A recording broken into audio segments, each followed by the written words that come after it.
Siya si Coco, kapatid ni Askal.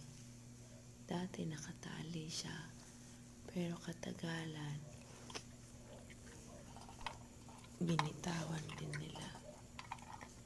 Inunan niya ang Dito lagi yan na umiinom ng tubig. Hindi siya kumakain dito, pero siguro may pagkain. maigsi ang buntot nito. Kaya Tapos kinain mailap. na niya. Kasi paglabas ko, nung nilagyan ko Siguro ng pa kanya ito kain, umiinom ng tubig. tumakbo siya.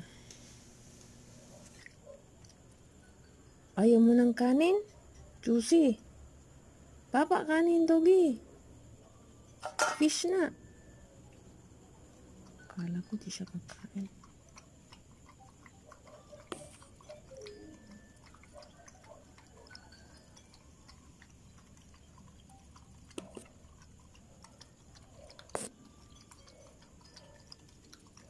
Iko, 11:30 na.